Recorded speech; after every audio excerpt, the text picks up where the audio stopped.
हरे कृष्णा। अभिजीत देवादास। सर्वप्रथम शिला गुरुदेव शिला प्रपात जी के चरण कमलों में कोटि कोटि दंडवत व्यापक करता हूँ।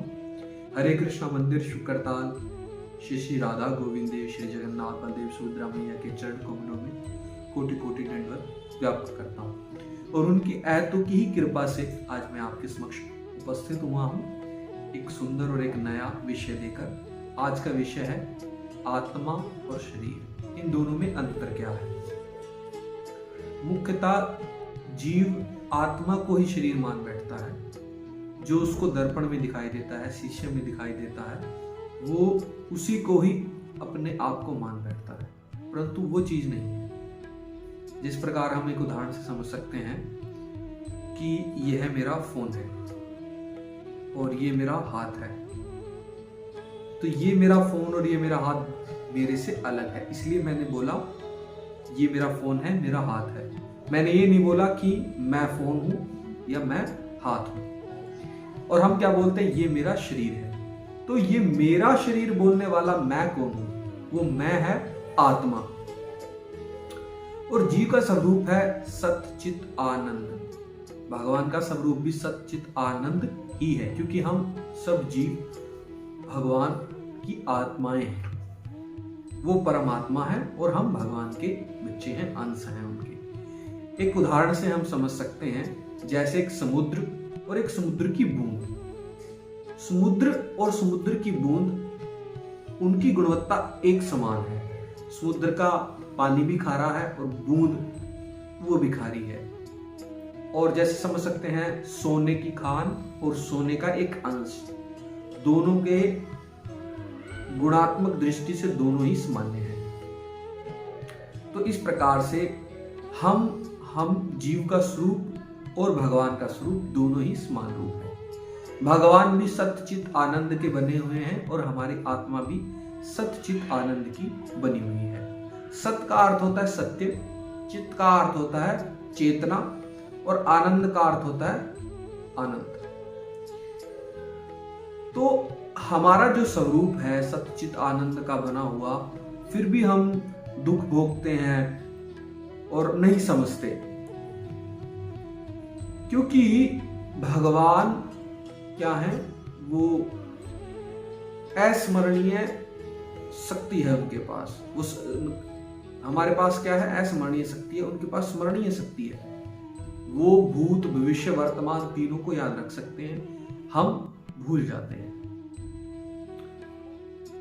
आत्माएं दो प्रकार की होती हैं, एक नित्यबद्ध और एक नित्य मुक्त। जब भगवान की उत्पत्ति होती है तो उनके साथ साथ आत्माओं की भी उत्पत्ति होती है। तो कुछ आत्माएं माया से प्रभावित होकर माया की ओर आकर्षित होती हैं, उनको हम नित्यबद्ध कहते हैं। संसार की दृष्टि से कह सकते हैं कि वो इच्छा करती हैं, भोग इच्छा करती हैं। जिस प्रकार से भगवान अपनी सेवा करवाते हैं, इस प्रकार से वो अपनी सेवा करवाना चाहती है, इसलिए वो इस संसार में आती है। और दूसरी जो आत्माएं हैं वो है नित्य मुक्त। वो भगवान के स्फुलिंग से आकर्षित होकर भगवान की सेवा में रहती है, परंतु कई बार भगवान की सेवा करते करते वो आत्माएं भगवान से द्वेष करने लग जाती हैं, ईर्ष्या करने लग जाती हैं, और भगवान की सेवा को करते करते उनके मन में यह आता है कि जैसे ठाकुर जी सेवा प्राप्त कर रहे हैं या भगवान सेवा प्राप्त कर रहे हैं, ऐसे ही हम भी क्या करें, भोग इच्छा करें।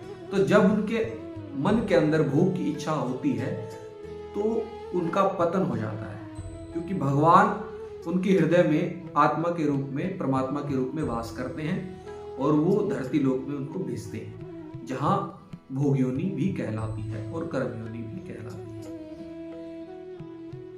जीव का जो स्वभाव है वो स्वतंत्र है, और क्योंकि हम किसी से बांधकर प्रेम नहीं करवा सकते, इसलिए भगवान भी किसी से बांधकर प्रेम नहीं करवाते, क्योंकि प्रेम का जो स्वरूप है वो अपने आप ही होता है। तो हमें जो विषय है, जो हमारा विषय है, वो विषय है शरीर और आत्मा का। तो आत्मा को इस पृथ्वी पर आने के लिए किसी न किसी शरीर की आवश्यकता होती है। चाहे वो मानव शरीर में हो या फिर पशु शरीर में हो। तो जब शरीर में आती है तो वो भिन्न भिन्न प्रकार के कर्म करती है, जैसे हमने आपको पिछली वीडियो में बताया है। तो हमारा जो विषय है आज का वो है आत्मा और शरीर। वैश्लेषणिक अध्ययन करेंगे हम इसका। जो मृत शरीर है और जो एक जीवित शरीर है उसका अंतर क्या है, उसमें अंतर क्या है? उसमें अंतर है चेतना का। अगर हम मरे हुए शरीर को चूटी काटे या उसको पीटे तो उसमें अनुभव नहीं होगा, परंतु एक जीवित शरीर को अगर हम छोटी सी भी टच करेंगे, चूटी काट देंगे या थप्पड़ मार देंगे तो उसको तुरंत वहां पे दर्द का अनुभव होगा, वो पता चलेगा। क्योंकि जो आत्मा है वो शरीर की पोषक है। जब आत्मा शरीर से बाहर निकल जाती है तो तुरंत शरीर मृत हो जाता है और सड़ने लगता है। इसी प्रकार आगे चलकर हम आत्मा के आकार को देखते हैं। जिस प्रकार हर एक चीज का एक इंस्ट्रूमेंट है देखने के लिए। अगर हम दही के अंदर सूक्ष्मदर्शी जीवों को देखेंगे तो हम नंगी आंखों से नहीं देख सकते, तो उसको देखने के लिए एक माइक्रोस्कोप की आवश्यकता होती है। या हम किसी को मापने की इकाई देखते हैं, अगर हम लंबाई चौड़ाई इसको मापेंगे तो हमें एक पैमाने की आवश्यकता होती है। तो आत्मा को मापने का भी एक पैमाना है। आत्मा का मापने का पैमाना हरि नाम है, उसके स्वरूप को जानना। इसके ऊपर एक नए सेशन में हम वीडियो बनाएंगे कि हरि नाम क्या है। आत्मा का आकार भगवत गीता में बताया गया है। बाल के अग्र हिस्से के 10,000वें भाग को बाल का आकार बताया गया है। इतना सूक्ष्म है तो हम उसको नहीं जान सकते। और आत्मा का जो वास है वो जीव के हृदय में है और हृदय से ही वो पूरे शरीर में चेतना संचारित करता है। जैसे हम साइंटिफिक वैल्यू से भी जान सकते हैं कि पूरे शरीर में हृदय क्या करता है, ऑक्सीजन से जुड़ा हुआ रक्त ब्लड लेकर पूरे अंगों तक पहुंचाता है। तो ये अंगों में रक्त पहुंचाने की शक्ति कहां से आती है? तो वो हृदय से उत्पन्न होती है। इसका जो सोर्स है, स्रोत है, वो हृदय है। तो जो आत्मा है वो अविनाशी है। जैसे भगवत गीता में एक श्लोक बताया गया है, बहुत सुंदर श्लोक है। अजो नित्यो अशाश्वतम पुराणो न हन्यते हन्यमाने शरीरे। कि आत्मा क्या है? अजन्मा है, नित्य है, शाश्वत है और पुरातन है और इसे कभी नहीं मारा जाता। शरीर के मरने पर भी ये नहीं मरता। ठीक है जी। और एक सुंदर सा श्लोक और है। नैनम छद्रित्ति सत्राणि नैनम दधि पावका न चैव कले दत्यो या शोषति मारुतः।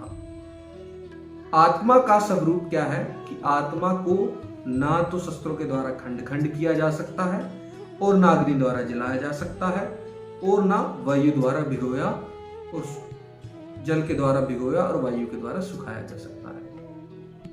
तो ये आत्मा का स्वरूप है। और इस भौतिक संसार में किसी भी वस्तु का अगर जन्म होता है, ये भौतिक शरीर का भी हमारा जन्म होता है, तो उसका मरना तय है, उसका नाश होना तय है। इसलिए मृत्यु के पश्चात फिर से पुनर्जन्म होता है और ये जन्म मृत्यु जरा व्याधि का चक्कर पुनः पुनः चलता रहता है।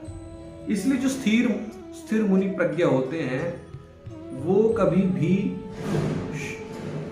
शरीर के मरने पर शोक नहीं करते। जो अज्ञानी व्यक्ति हैं, जो आत्मा का आत्म साक्षात्कार करते हैं, जो आत्मा के मूल्य को जानते हैं, तो हमें आत्म साक्षात्कार करना चाहिए और अपने जीवन में प्रायोरिटी देनी चाहिए। हम दिन भर शरीर से जुड़े हुए कार्यों को ही प्रायोरिटी देते हैं, प्राथमिकता देते हैं। जैसे कि 24 घंटे में हम शरीर के विषय में ही सोचते रहते हैं, परंतु हम आत्मा के विषय में नहीं सोचते।